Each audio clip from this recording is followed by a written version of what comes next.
بے نہایت واجب الاحترام معزز سامعین کرام، السلام علیکم ورحمۃ اللہ وبرکاتہ۔ جیسا کہ آپ حضرات کو علم ہے کہ محرم الحرام کے مہینے کا آغاز ہو چکا ہے۔ اسلامی سال کا پہلا مہینہ ہے۔ اس عظیم الشان مہینے کے اندر ایک بہت بڑا سانحہ، بہت بڑا واقعہ رونما ہوا۔ 10 محرم الحرام کو وہ واقعہ رونما ہوتا ہے جسے ہم واقعہ کربلا کے نام سے یاد کرتے ہیں، جس میں نواسہ رسول سیدنا حسین رضی اللہ تعالیٰ عنہ کو دھوکے سے کوفہ بلا کر شہید کر دیا جاتا ہے۔ سیدنا حسین رضی اللہ تعالیٰ اور سیدنا حسن رضی اللہ تعالیٰ یہ حضرت علی کرم اللہ وجہہ اور سیدہ فاطمہ الزہرا رضی اللہ تعالیٰ عنہ کے پیارے بیٹے اور سید الکونین آقا دو جہاں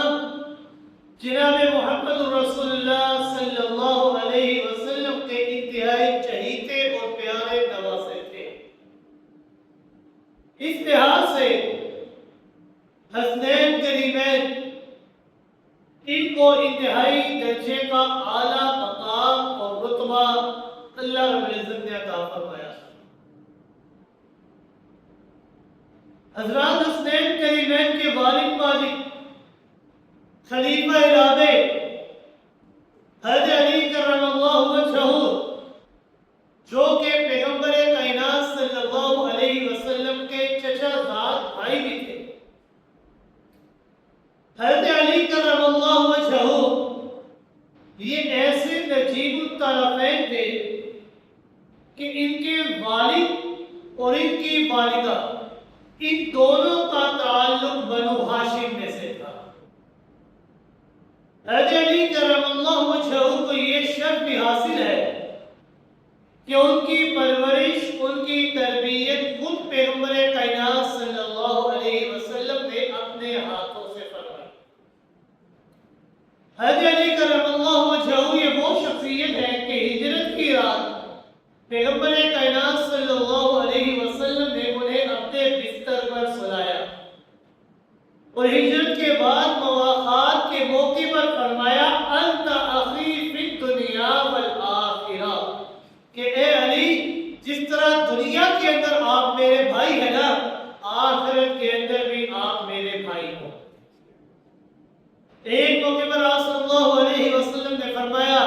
لا يحب علی منافق ولا یبغضہ مؤمن، کہ علی سے کوئی منافق محبت نہیں کر سکتا اور کوئی مومن علی سے بغض نہیں رکھ سکتا۔ بالکل اسی طرح حضرات حسنین کریمین کی والدہ ماجدہ خاتون جنت سیدہ فاطمہ الزہرا رضی اللہ تعالی عنہا ہے، جو کہ پیغمبر کائنات صلی اللہ علیہ وسلم کی سب سے چھوٹی اور سب سے چہیتی بیٹی تھی۔ آپ کے معنوی کمالات پیغمبر کائنات صلی اللہ علیہ وسلم کے کمالات کے بالکل برعکس، بالکل ایک جیسے تھے، ملتے جلتے تھے۔ چنانچہ صدیقہ کائنات حضرت عائشہ رضی اللہ تعالی عنہا فرماتی ہے ما تخفی مشیتها من مشیت رسول اللہ صلی اللہ علیہ وسلم، کہتے فاطمہ رضی اللہ تعالی عنہ کی حیات رفتار پیغمبر کائنات صلی اللہ علیہ وسلم کی حیات رفتار کے بے حد درجے مشابہ رکھا، بالکل ایک دوسرے کے جیسے۔ پیغمبر کائنات صلی اللہ علیہ وسلم سے ایک مرتبہ سوال کیا گیا یا رسول اللہ صلی اللہ علیہ وسلم آپ کو سب سے زیادہ محبت کس سے ہے؟ تو آپ نے فرمایا میری بیٹی فاطمہ سے۔ مجھے سب سے زیادہ محبت ہے۔ وفات سے چند دن قبل پیغمبر کائنات صلی اللہ علیہ وسلم نے حضرت فاطمہ رضی اللہ تعالی عنہا سے فرمایا اما ترزینا فاطمہ اما ترزینا ان تقولی سیدۃ نساء اہل الجنہ کہ فاطمہ کیا آپ اس بات کے اوپر راضی نہیں ہوتی کہ اللہ رب العزت آپ کو جنت کی تمام عورتوں کا سردار بنا دے؟ اتنا اعلیٰ مقام اللہ رب العزت ان کو عطا خاتون جنت کی تمام عورتوں کی سردار سیدہ فاطمہ الزہرا رضی اللہ تعالی حضرت فاطمہ رضی اللہ تعالی عنہ جب سن بلوغ کو پہنچتی ہے تو پیغمبر کائنات صلی اللہ علیہ وسلم کے پاس کئی صحابہ کرام نے پیغام نکاح بھیجا کہ ہم حضرت فاطمہ رضی اللہ تعالی عنہ سے نکاح کرنا چاہتے ہیں، لیکن آپ صلی اللہ علیہ وسلم نے تمام پیغامات کے اوپر خاموشی اختیار کی، کوئی مثبت جواب نہیں دیا۔ پھر صحابہ کرام کے کہنے پر حضرت علی کرم اللہ وجہہ نے پیغام نکاح بھیجا۔ چنانچہ جب حضرت علی کرم اللہ وجہہ نے پیغام نکاح بھیجا تو آپ صلی اللہ علیہ وسلم نے ان کے اس پیغام کو فوراً منسوخ کر دیا،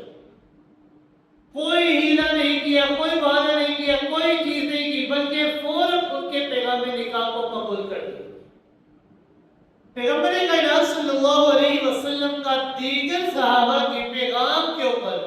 خاموش رہنا، کوئی مثبت جواب نہ دینا، اور حضرت علی کرم اللہ وجہہ کے پیغام کے اوپر فوراً مثبت جواب دے دینا، یہ اس بات کی غمازی کرتا ہے، ظاہر کرتا ہے کہ اللہ تعالیٰ کی مرضی، اللہ کی منشا، اللہ کی چاہت بھی یہی تھی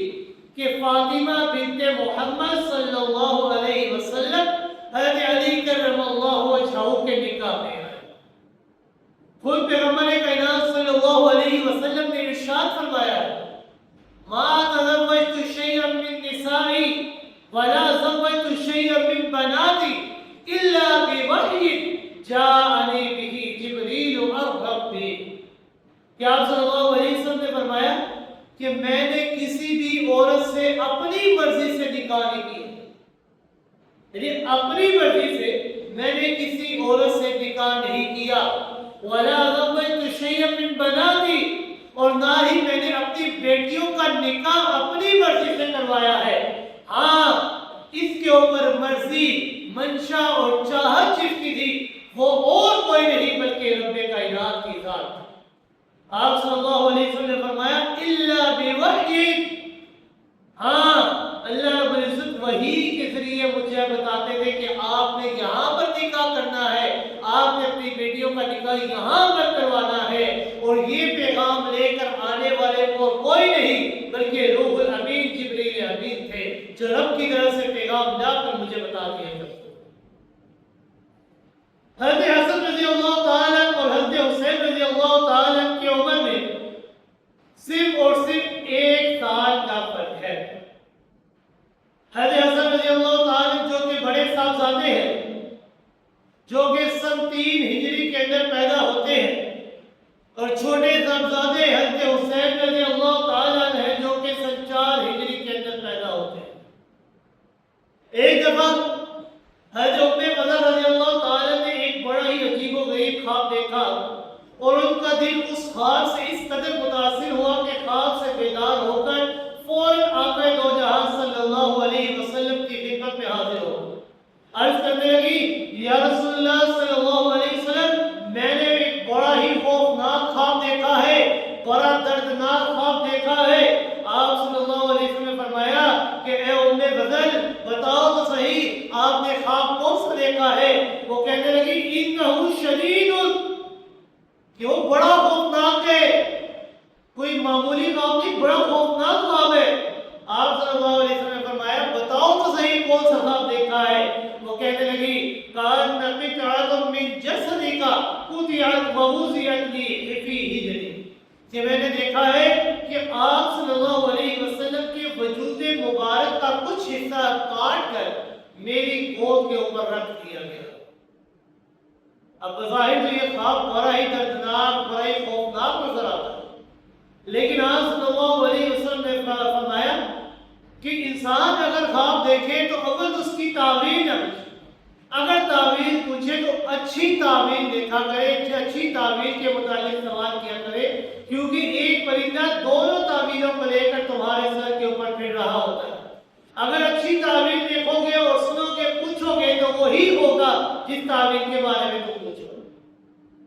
پیغمبر کائنات صلی اللہ علیہ وسلم نے فرمایا بظاہر تو یہ خواب بڑا دردناک، بڑا خوفناک تھا، لیکن پیغمبر کائنات صلی اللہ علیہ وسلم نے فرمایا کہ اے ام بدر، یہ کوئی خوفناک خواب نہیں ہے، بلکہ یہ تو بڑا ہی مبارک خواب ہے۔ آپ کو مبارک ہو، تالد فاطمہ انشاءاللہ تعالی غلاما یکون فی ہجرک، انشاءاللہ اگر میرے اللہ نے چاہا تو حضرت فاطمہ رضی اللہ تعالی عنہ کے ہاں ایک بیٹے کی پیدائش ہوگی کہ جو کہ تیری گود کے اوپر پرورش پائے۔ یہ کتنا مبارک خواب، بظاہر تو بڑا خوفناک خواب تھا، لیکن تعبیر کتنی عمدہ۔ کہتے فاطمہ کے ہاں ایک لڑکے کی پیدائش ہوگی کہ جو کہ آپ کی گود میں پرورش پائے۔ بعد حضرت فاطمہ رضی اللہ تعالی عنہ کے ہاں حضرت حسین رضی اللہ تعالی عنہ کی ولادت باسعادت ہوتی ہے۔ دونوں صاحبزادوں کی ولادت باسعادت پر خود پیغمبر کائنات صلی اللہ علیہ وسلم حضرت فاطمہ رضی اللہ تعالی عنہ کے حجرے میں تشریف لائے اور ان دونوں صاحبزادوں کے کانوں میں خود آپ صلی اللہ علیہ وسلم نے آزان دی۔ صرف اتنا ہی نہیں بلکہ ان دونوں صاحبزادوں کو گھٹی بھی خود آپ صلی اللہ علیہ وسلم نے دی۔ اپنے منہ میں کھجور کو چبا کر اس کا لعاب بنا کر ان کے منہ میں ڈالا۔ مستحب عمل ہے کہ جب بچہ پیدا ہو تو کھجور کو چبا کر اس کا لعاب بچے کے منہ میں ڈالا جائے۔ یہ آپ صلی اللہ علیہ وسلم کی عادت مبارکہ تھی۔ یعنی دنیا میں آنے کے بعد سب سے پہلی خوراک جو ان کے منہ میں ڈالی گئی وہ لعاب رسول اللہ صلی اللہ علیہ وسلم ہے۔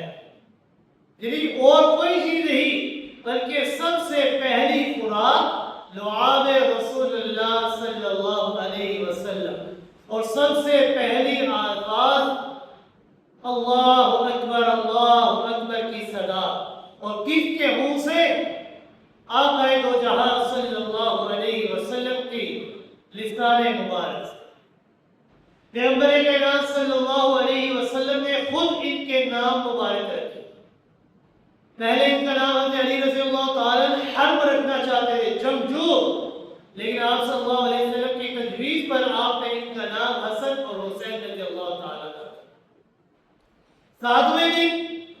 آپ صلی اللہ علیہ وسلم نے ان کے سر کے بال اتروا کر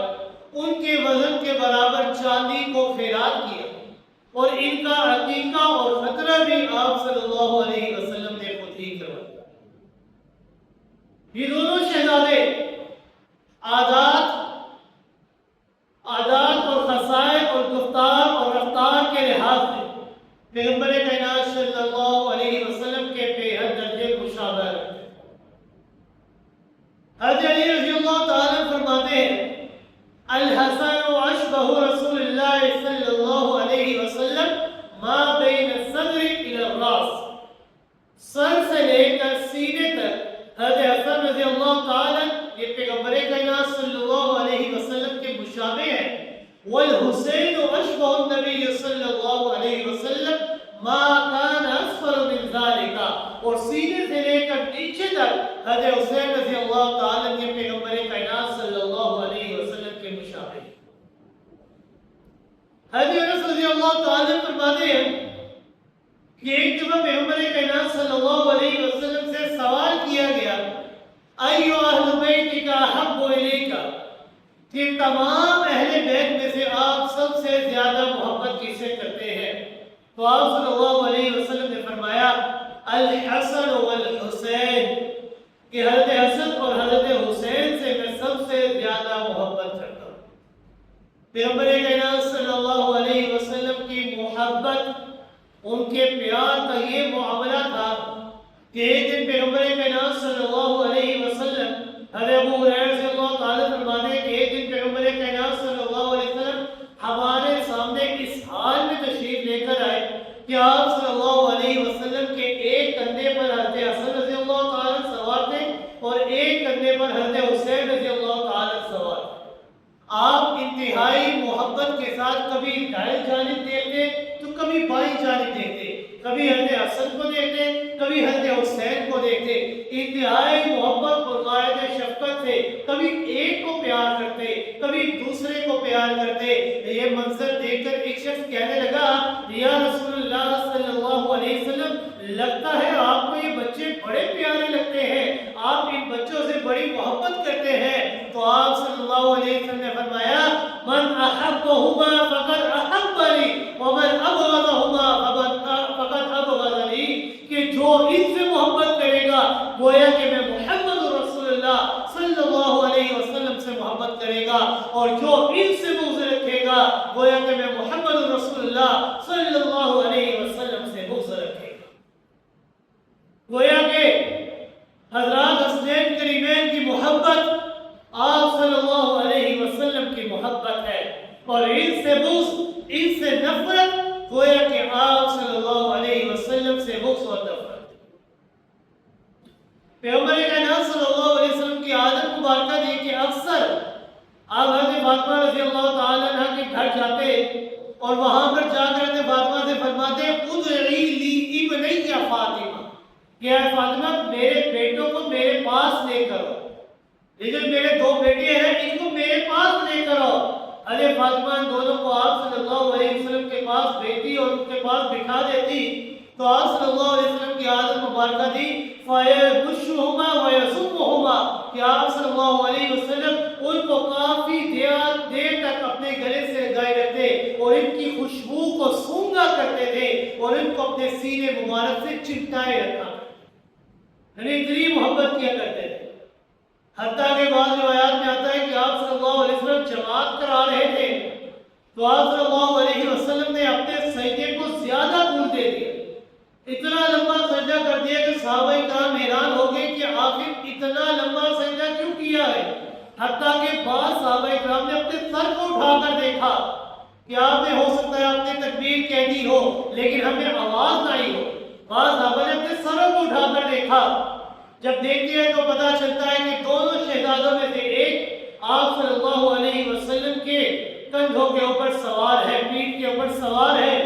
تو آپ صلی اللہ علیہ وسلم نے جب اپنی نماز کو مکمل کیا تو صحابہ اکرام نے عرض کیا یا رسول اللہ صلی اللہ علیہ وسلم آپ نے آج اتنا طویل سجدہ کیا ہے، اتنا لمبا سجدہ کیا ہے کہ ہمیں تو گمان ہو گیا تھا کہ شاید کوئی عارضہ لاحق ہو گیا ہے، شاید آپ کے اوپر کوئی وحی نازل ہو رہی ہے۔ تو پیغمبر کائنات صلی اللہ علیہ وسلم نے فرمایا نہ ہی کوئی عارضہ لاحق ہوا ہے نہ ہی میرے اوپر وحی نازل ہوئی ہے، ان دونوں میں سے کوئی بھی بات نہیں تھی۔ ہاں جو اصل بات تھی وہ یہ بات تھی کہ میرا بیٹا میری پیٹھ کے اوپر سوار تھا اور مجھے یہ چاہت نہیں تھی، مجھے یہ منظور نہیں ہوا کہ جب تک میں اپنے بیٹے کی خواہش کو پورا کر دو تب تک میں اپنے سر کو سجدے سے اوپر اٹھا، جب تک میں اپنے بیٹے کی خواہش کو پورا نہ کر دو تب تک میں اپنے سجدے کو اپنے سر کو سجدے سے اٹھا۔ حضرت ابن عباس رضی اللہ تعالیٰ فرماتے ہیں کہ ایک دفعہ پیغمبر کائنات صلی اللہ علیہ وسلم حضرت حسن رضی اللہ تعالیٰ کو اپنے کندھے پر بٹھائے ہوئے تھے، اٹھائے ہوئے اور جا رہے تھے، پیدل چل رہے تھے کہ ایک شخص نے دیکھا اور حضرت حسن سے مخاطب ہو کر کہنے لگا کہ اے حسن نعم المرکب یا رکبت غلام،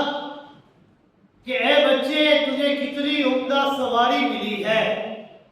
یعنی کتنے اعلیٰ کندھے کے اوپر تو سوار ہے۔ کیا کہا؟ نعم المرکب رکبت یا غلام، کہ اے بچے تجھے کتنی عمدہ سواری ملی ہے۔ تو آپ صلی اللہ علیہ وسلم نے فرمایا مسکرا کر اس بندے کو جواب دیا، فرمایا وَنِعْمَ الرَّاكِبُ، انسان تو یہ تو دیکھ رہا ہے کہ سواری کتنی عمدہ ہے لیکن یہ بھی تو دیکھ سوار کتنا عظیم ہے۔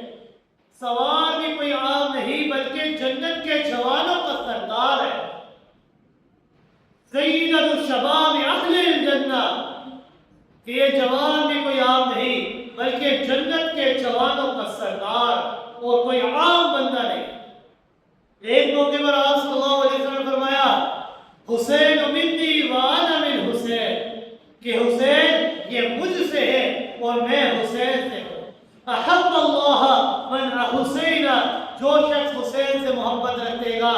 اللہ بھی اس سے محبت رکھے گا۔ حسین سبت من الاسباط، حسین اس بات میں سے ایک اعلیٰ سبت ہے۔ مطلب یہ ہے کہ آپ صلی اللہ علیہ وسلم نے یہ انداز تعبیر اختیار کر کے حضرت حسین سے اپنی غایت تعلق اور انتہائی محبت کو ظاہر کیا کہ جو انسان حضرات حسنین سے محبت کرے گا اللہ بھی اس سے محبت کریں گے۔ ایک موقع پر پیغمبر کائنات صلی اللہ علیہ وسلم منبر پر جلوہ افروز سے خطبہ ارشاد فرما رہے تھے، در حال کہ حضرت حسن رضی اللہ تعالی آپ کے ساتھ جلوہ افروز سے منبر کے اوپر بیٹھے ہوئے تھے، آپ کے ساتھ بیٹھے ہوئے تھے۔ وَهُوَ يُقْبِلُ عَلَى النَّاسِ مَرَّةً وَعَلَيْهِ أُخْرَىٰ، اور آپ صلی اللہ علیہ وسلم کبھی لوگوں کی طرف متوجہ ہوتے تو کبھی اپنے بیٹے کی جانب متوجہ ہوتے، حضرت حسن کی جانب متوجہ ہوتے۔ آپ نے فرمایا إِنَّ بَنِي هَذَا سَيِّدٌ لَعَلَّ اللَّهَ أَن يُصْلِحَ بَيْنَ فِئَتَيْنِ عَظِيمَتَيْنِ مِنَ الْمُسْلِمَيْنِ، کہ میرا یہ جو بیٹا ہے نا حضرت حسن، ان کو کوئی عام بندہ نہ سمجھنا، إِنَّ هَذَا سَيِّدٌ، بلکہ یہ ایک سردار بیٹا ہے۔ سردار کس لحاظ سے؟ سردار اس لحاظ سے لَعَلَّ اللَّهُ أَن يُصْلِحَ بِهِ بَيْنَ فِئَتَيْنِ، کہ اللہ رب العزت میرے اس بیٹے کی بدولت مسلمانوں کی دو عظیم جماعتوں کے درمیان صلح کروائیں گے۔ اور بھی پیغمبر کائنات صلی اللہ علیہ وسلم کی یہ عظیم پیش گوئی کے مطابق حضرت حسن رضی اللہ تعالی اپنے چھوٹے بھائی حضرت حسین رضی اللہ تعالی کے مشورے کے ساتھ سن 41 ہجری میں سیدنا معاویہ رضی اللہ تعالی عنہ سے صلح کر لیتے ہیں اور زمام کار ان کے ہاتھوں میں دے دیتے ہیں اور ان کے ہاتھوں پر بیعت کر لیتے ہیں کہ آپ آج کے بعد خلیفہ ہے، ہم خلافت سے پیچھے ہٹ کر۔ سن 41 ہجری میں پیغمبر کائنات صلی اللہ علیہ وسلم کی وہ پیش گوئی پوری ہو جاتی ہے، أَن يُصْلِحَ بِهِ بَيْنَ فِئَتَيْنِ عَظِيمَتَيْنِ مِنَ الْمُسْلِمِينَ، کہ اللہ رب العزت میرے اس سردار بیٹی کی بدولت دو مسلمانوں کی عظیم جماعتوں کے درمیان صلح کروائے۔ حضرت ابو سعید خدری رضی اللہ تعالیٰ فرماتے ہیں کہ پیغمبر کائنات صلی اللہ علیہ وسلم نے فرمایا الحسین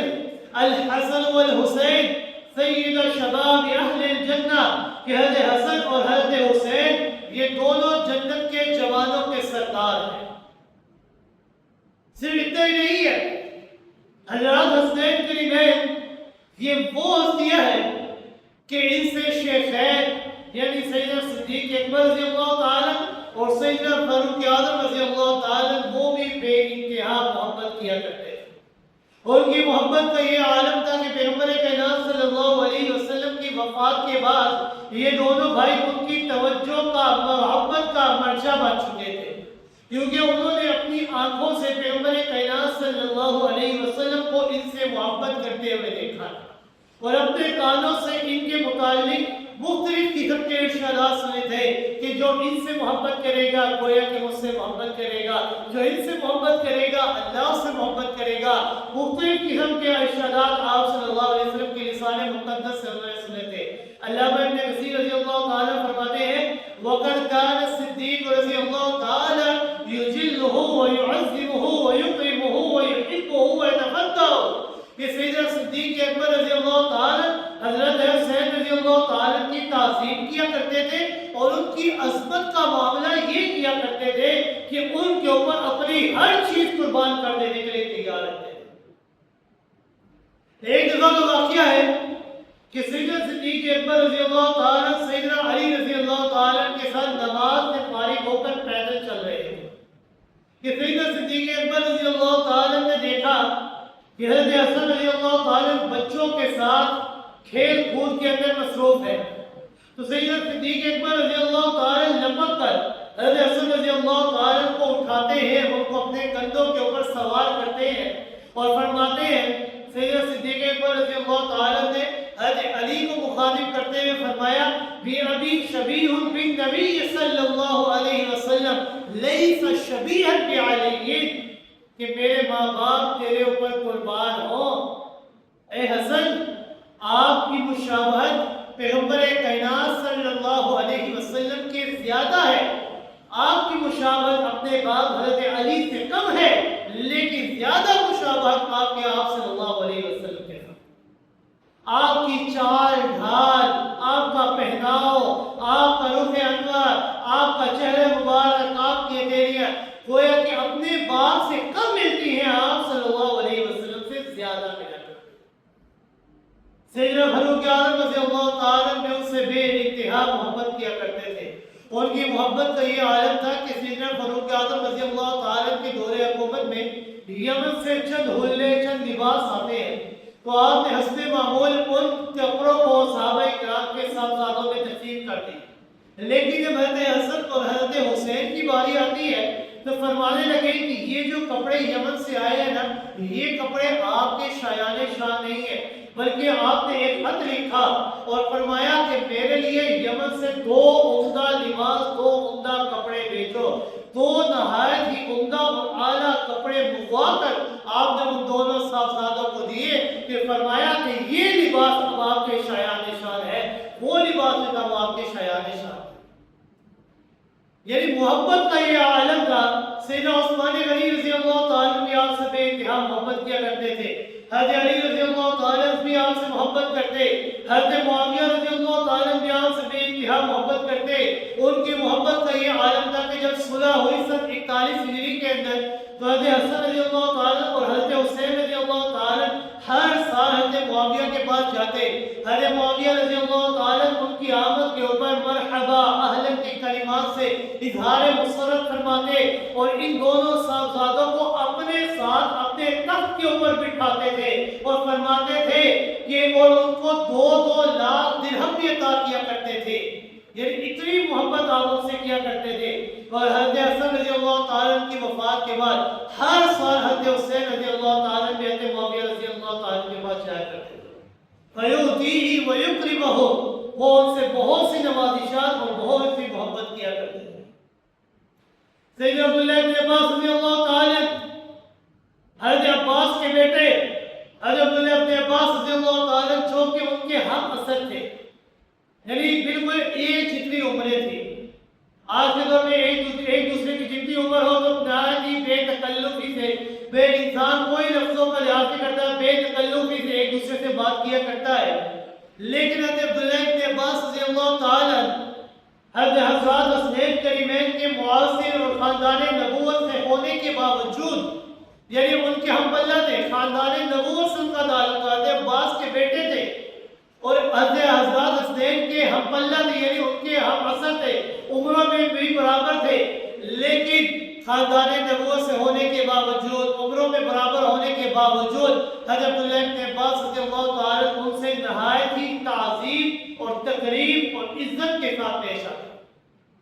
قد كان ابن عباس رضی اللہ تعالیٰ يأخذ ركاب الحسن رضی اللہ تعالیٰ والحسین رضی اللہ تعالیٰ اذا ركب ويرى هذا من النعم عليه، کہ حضرت حسن اور حضرت حسین رضی اللہ تعالیٰ جب بھی سواری کے اوپر سوار ہوتے نا، تو حضرت عبداللہ بن عباس رضی اللہ تعالیٰ خادمانہ انداز کے اندر فوراً اس سواری کی لگام کو پکڑ لیتے اور ان کی اس خدمت کو اپنے لیے تحدیث نعمت سمجھا کرتے تھے،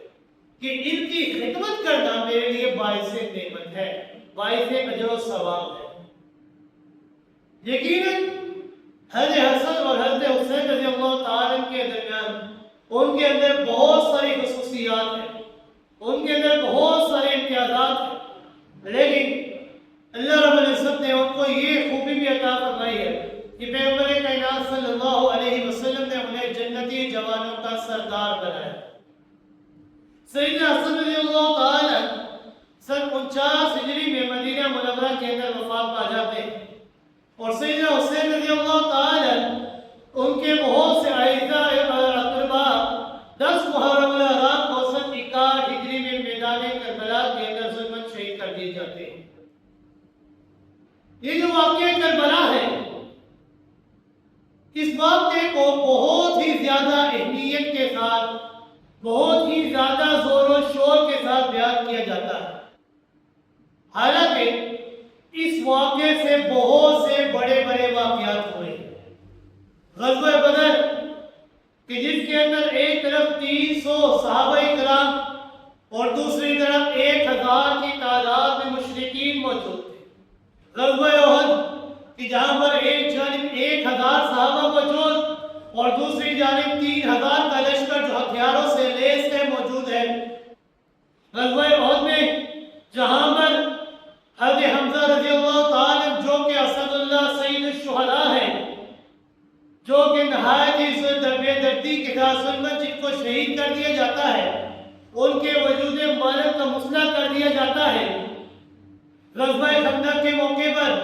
کہ جہاں پر کھانے پینے کی اتنی قلت تھی کہ صحابہ کرام نے اپنے وجود کے ساتھ وزنی پتھر باندھے ہوئے تھے، وزنی پتھر باندھ کر اپنی بھوک کو روکے ہوئے تھے۔ خود آقا دو جہان صلی اللہ علیہ وسلم نے اپنی وجود کے ساتھ دو پتھر باندھے ہوئے تھے، لیکن خندق کو کھول رہے تھے۔ اس واقعے کربلا کے اوپر زور اس وجہ سے دیا جاتا ہے، اس کو زیادہ زور اور اہمیت کے ساتھ اس لیے بیان کیا جاتا ہے کیونکہ اس واقعہ کربلا اور شہادت حسین کی وجہ سے ایک مذہب نے جنم لیا ہے۔ غزوہ بدر، غزوہ احد، فتح مکہ، غزوہ خندق، غزوہ تبوک، ان کے اندر بھی بہت ساری شہادتیں ہوئی، لیکن ان کے اوپر زیادہ زور اس لیے نہیں دیا گیا کیونکہ ان کی وجہ سے کسی مذہب نے جنم نہیں لیا۔ یاد رکھیے گا، حقیقت اور عقیدت ان دونوں کے درمیان بڑا فرق ہے۔ حقیقت جو ہے یہ نہایت ہی کڑوی ہوا کرتی ہے۔ ہمیں بھی حضرت حسن رضی اللہ تعالیٰ اور حضرت حسین رضی اللہ تعالیٰ سے بے انتہا محبت ہے، بے انتہا پیار ہے۔ وہ نواسہ رسول ہے، وہ جنت کے جوانوں کے سردار ہے، لیکن اس واقعے کربلا کا جو مقام اور رتبہ ہے یہ فتح مکہ سے جو پہلے کے واقعات ہیں ان سے بہت کم ہے۔ یاد رکھیے گا، یہ جو بات میں کر رہا ہوں میں اپنی طرف سے نہیں کر رہا، بلکہ خود رب کائنات نے قرآن مقدس کے اندر سورہ حدید ہے 27واں سپارہ ہے، آیت نمبر 10 ہے۔ رب کائنات نے فرمایا لا يستوي منكم من انفق من قبل الفتح وقاتل اولئك اعظم درجة من الذين انفقوا من بعد وقاتلوا وكلا وعد الله الحسنى۔ رب کائنات نے فرمایا فتح مکہ سے پہلے جن لوگوں نے جہاد کیا، فتح مکہ سے پہلے جن لوگوں نے اللہ کے راستے میں مال خرچ کیا، اور فتح مکہ کے بعد جن لوگوں نے جہاد کیا، فتح مکہ کے بعد جن لوگوں نے اپنا مال خرچ کیا، یہ دونوں لوگ ثواب اور اجر کے اندر کبھی برابر اور ہم پلہ نہیں ہو سکتے۔ لا یستوی، یہ کبھی بھی برابر نہیں ہو سکتے۔ اولئک اعظم درجۃ من الذین، میں اللہ نے ان کے درجے کو جو فتح مکہ سے پہلے ہو چکے ہیں، میں اللہ نے ان کے درجات کو کئی گنا تک بڑھا دیا۔ لیکن واقعی کربلا کو یہ اس لیے زور و شور کے ساتھ بیان کیا جاتا ہے کہ تاکہ جو مذہب جنم لیا گیا تھا اس واقعے کربلا اور شہادت حسین کی وجہ سے، ان کا مقصد یہ تھا کہ جو عظیم ترین مارکے غزوہ بدر، غزوہ احد، فتح مکہ سے پہلے غزوہ خندق، ان کو بہت کم کر دیا جائے، ان کا درجہ کم کر دیا جائے اور اس واقعے کو زیادہ زور و شور کے ساتھ بیان کیا جائے۔ اور اپنے گرے والوں کے اندر خود جھانکیے اور سوال کیجئے، کیا غزوہ بدر کے بارے میں آپ کو سارا علم حاصل ہے؟ غزوہ بدر کب ہوا تھا، کس طرح ہوا تھا، کیا کیا مشکلات آئی تھی؟ غزوہ بدر میں اللہ نے ان کے لیے مدد کے لیے آسمان سے فرشتوں کا نزول فرمایا۔ غزوہ احد کے بارے میں کیا آپ کو سارے واقعے کے بارے میں علم ہے؟ کب ہوا تھا، کس سن میں ہوا تھا، کن لوگوں نے جام شہادت نوش کیا، کنہوں نے پہاڑ سے ہٹ کر تیر اندازی کو چھوڑا، مال غنیمت کے لیے آئے، کیا سب کو علم ہے؟ غزوہ خندق کے بارے میں آپ کو ساری چیزوں کے بارے میں علم ہے؟ نہیں، کیونکہ واقعہ کربلا اور شہادت حسین کا اصل مقصد جو مذہب جنم لے چکا تھا، اس کا مقصد اور وجہ ہی یہی تھی کہ ہم ان واقعے کو، ان کی اہمیت کو کم کر کے اس واقعے کو زیادہ بیان کریں تاکہ ان کی اہمیت کو کم کر دیا۔ یہ واقعہ کربلا اور شہادت حسین یہ بہت ہی بڑا واقعہ اور صالحہ ہے جس نے سیدنا حسین رضی اللہ تعالی اور ان کے جن ساتھیوں کو نہایت ہی بے دردی کے ساتھ شہید کر دیا جاتا ہے۔ اور یہ جو کہانیاں ڈالی جاتی ہیں کہ حضرت حسین رضی اللہ تعالی یہ پیاسے تھے، ان کے اعزا کے ربا، ان کے جو ساتھی تھے ان کے پاس پانی موجود نہیں تھا، یہ ساری کی ساری کہانیاں من گھڑت ہے۔ حتیٰ کہ جو شیعہ کے بہت بڑے عالم ملا باقر ہے انہوں نے جلاء العیون کے اندر لکھا ہے، اور حنفیوں کی جو سنی ہے ان کی کتابوں کے اندر بھی یہ بات درج ہے کہ 7 محرم الحرام کہ جب حضرت حسین رضی اللہ تعالیٰ نے دیکھا کہ میرے جو ساتھی ہے جو جانثار ہے ان کے اوپر پانی کی قلت ہونے لگی ہے، تو سیدنا حسین رضی اللہ تعالیٰ نے اپنا بیلچہ اٹھایا اور اپنے خیمے کے پیچھے 19 قدم قبلے کی جانب رخ کیا، 19 قدم قبلے کی جانب رخ کر کے وہاں پر آگے بڑھ کر بسم اللہ پڑھ کر اللہ کا نام لے کر ایک گڑھا کھودا، اور جس گڑھے سے اللہ رب العزت نے ان کے لیے پانی کا چشمہ جاری کر دیا۔ حضرت حسین رضی اللہ تعالی یہ نواسہ رسول ہے، کوئی عام صحابی نہیں کہ جن کے لیے آپ صلی اللہ علیہ وسلم کی انگلیوں سے اللہ رب العزت نے پانی کے چشموں کو جاری کر دیے۔ حضرت حسین نے کنواں کھودا، زمین کھودی، اللہ نے ان کے لیے پانی کے چشمے کو جاری کر دیا۔ بھلا ان کے اوپر پیاس کس طرح آ سکتی ہے، وہ پانی کی کمی ان کے اوپر کس طرح آ سکتی ہے؟ یہ سارا واقعہ، یہ ساری من گھڑت کہانیاں یہ اسی لیے بیان کی گئی کہ حضرت عثمان غنی رضی اللہ تعالیٰ جو 40 دن بھوک اور پیاس کی شدت کو برداشت کرتے رہے، اس واقعے کو کم کر دیا جائے اور حضرت حسین کی ظلمن شہادت کو ان کی شہادت سے اعلیٰ کر دیا۔ یہ سارا واقعہ اس لیے بیان کیا جاتا ہے۔ حضرت حسین رضی اللہ تعالیٰ اور زین العابدین جن کا نام علی ہے، وہ خود کہتے ہیں کہ ہمیں اہل کوفہ نے بلا کر ہمیں ظلمن شہید کیا ہے۔ حضرت حسین رضی اللہ تعالیٰ خود ایک ایک خط کو پکڑتے، ایک ایک خط کو پکڑ کر کوفہ کے سرداروں کا نام لے کر ان سے سوال کرتے کہ اے سرداروں، تم نے ہمیں بلایا، تم نے اللہ کی قسم دے کر ہمیں بلایا تھا، آج ہم آئے ہیں تو تم کیوں ہمارے قتل کے در پہ ہو گئے ہو؟ خود حضرت حسین رضی اللہ تعالیٰ نے فرمایا کہ جو انسان ہمارے ناحق خون کو بہائے گا، اللہ رب العزت کی ابدی لعنت ہمیشہ ان کے اوپر برستی رہے گی۔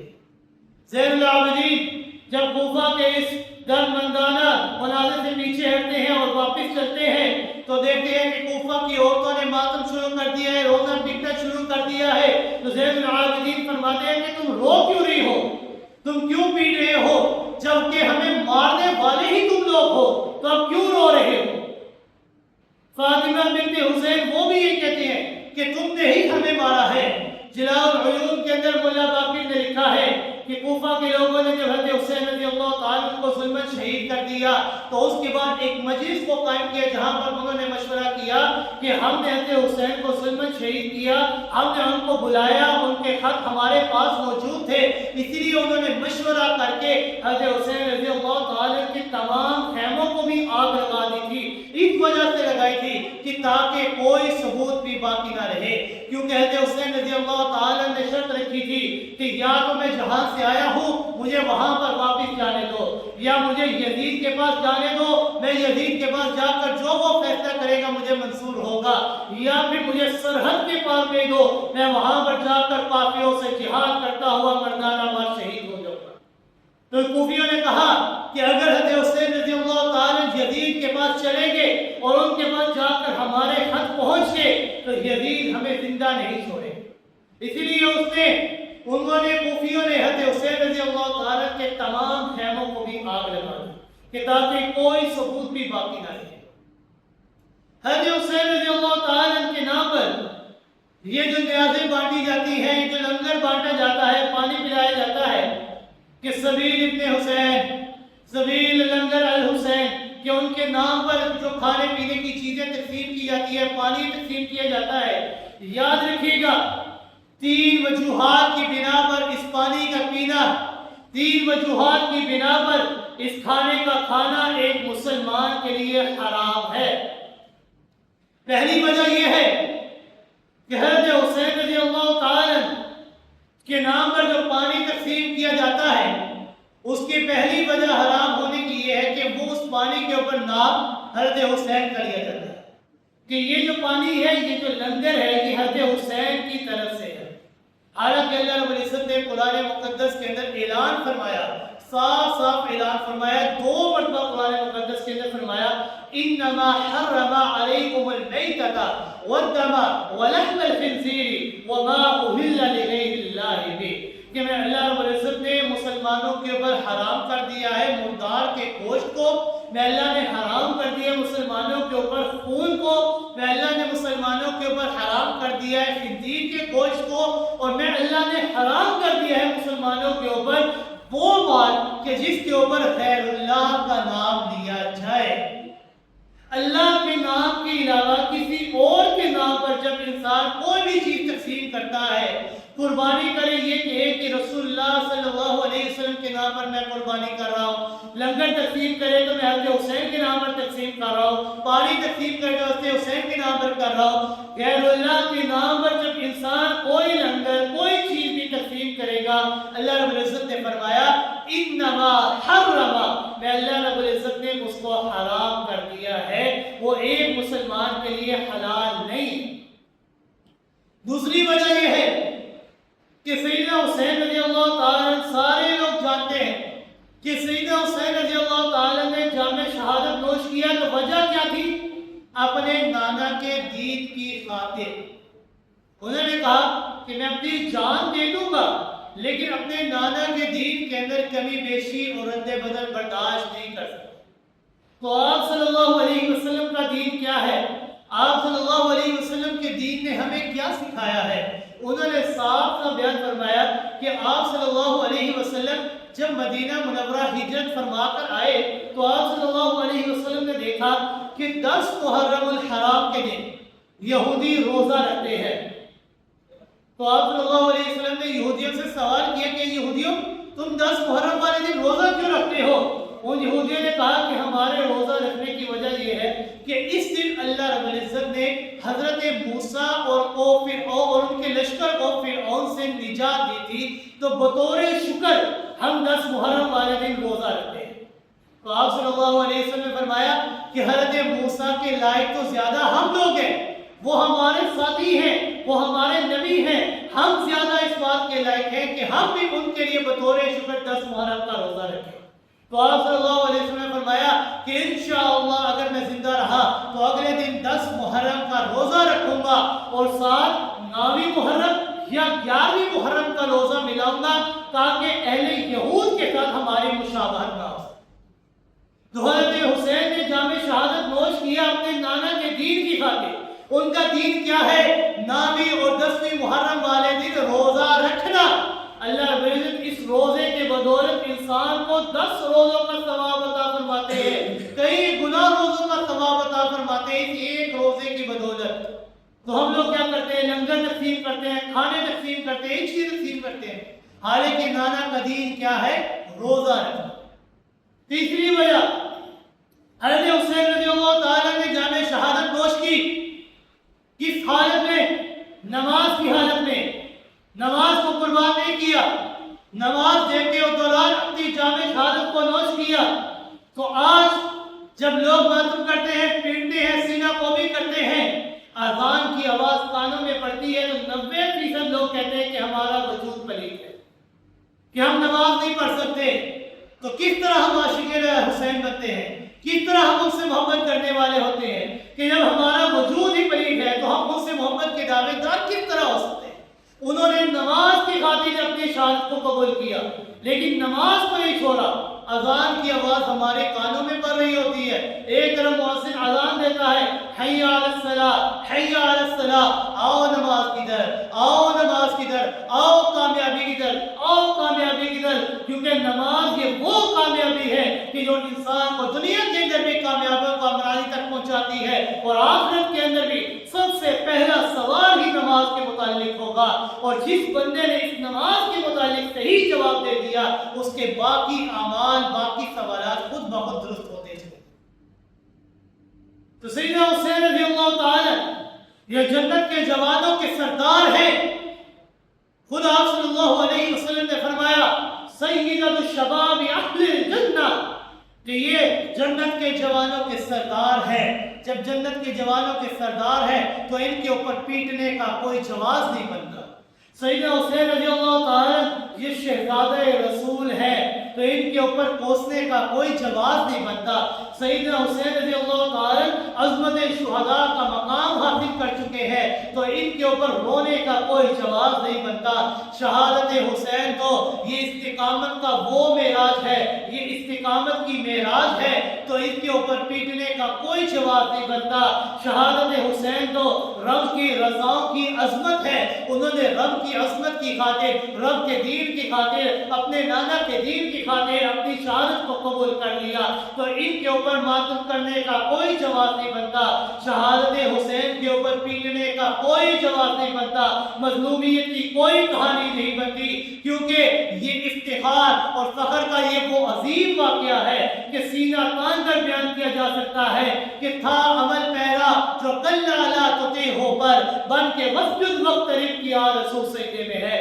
کہ انہوں نے سجدے کی حالت میں اپنے شہادت کو قبول کر لیا اور یہ کہتے رہے کہ میں اپنے نانا کے دین کی خاطر شہادت قبول کر لوں گا لیکن اپنے نانا کے دین کے اندر رد و بدل اور کمی بیشی کو کبھی قبول نہیں کروں گا، کیونکہ حضرت حسین رضی اللہ تعالی اپنے رب کو راضی کر رہے تھے، وہ اپنی رب کو راضی کر رہے تھے۔ رب کائنات نے فرمایا من المؤمنین رجال صدقوا ما عاهدوا الله علیہ فمنهم من قضى نحبه ومنهم من ينتظر کہ بعض نوجوان مومنین میں سے ایسے ہیں کہ جنہوں نے شہادت کا رتبہ حاصل کر لیا ہے اور بعض ایسے ہیں کہ جو ابھی منتظر ہیں، جو ابھی انتظار کر رہے ہیں کہ ہمیں بھی شہادت کا رتبہ مل جائے۔ وہ لوگ جنہوں نے شہادت کے رتبے کو حاصل کر لیا اللہ نے ان کے تذکروں کو تا قیامت عمل کر دیا، ان کے تذکروں کو قیامت والے دن تک جاگا کر دیا، یہاں تک رب کائنات نے فرمایا لا تقولوا لمن يقتل في سبيل الله اموات کہ جو انسان اللہ کے راستے میں شہید ہو جائے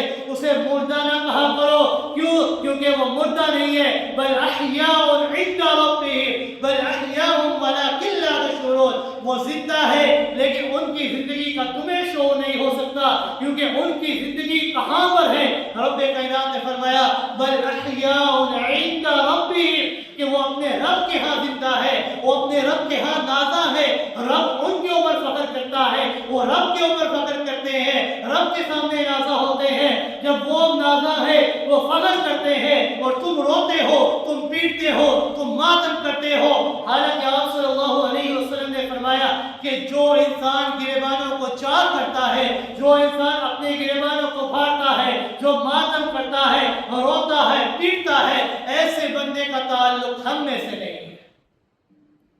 سیدنا حسین رضی اللہ تعالی اور شہادت حسین اور واقعہ کربلا انہوں نے ایک مذہب کو جنم دیا تاکہ باقی چیزوں کو کم کر کے اس کی عظمت کو زیادہ کر دیا جائے۔ حالانکہ بہت سارے سنی بھی ان کے اشعاروں کو بلند کیا کرتے ہیں، یہاں تک کہتے ہیں قتل یزید اصل میں قتل حسین، شہادت حسین کا اصل میں مرگ یزید ہے۔ اسلام زندہ ہوتا ہے کربلا کے بعد، حالانکہ اسلام کے کربلا کا واقعہ سن 61 ہجری میں رونما ہوا، تو کیا واقعہ کربلا کے بعد اسلام زندہ ہوا؟ اگر تو اس شعر کو مان لیا جائے تو آپ صلی اللہ علیہ وسلم کی جو حیات طیبہ ہے اس کا کیا کہیں گے لوگ؟ سیدنا صدیق اکبر رضی اللہ تعالی نے مکہ مکرمہ کے اندر جو بے ہوش ہوئے مارے کھائے اس کے بارے میں لوگ کیا کہیں گے؟ حضرت سمیہ نے اپنے وجود کو اونٹوں سے بندھوایا، اپنے وجود کے 2 ٹکڑے کروائے، کس کی خاطر؟ دین اسلام کی خاطر۔ ان کی شہادت کے بارے میں لوگ کیا کہیں گے؟ سیدنا بلال رضی اللہ تعالی جنہوں نے اپنے وجود کے اوپر فصلی فصلی پتھر رکھوائے اور شہید ہوئے، ان کے بارے میں لوگ کیا کہیں گے؟ شہادت حسین اور واقعہ کربلا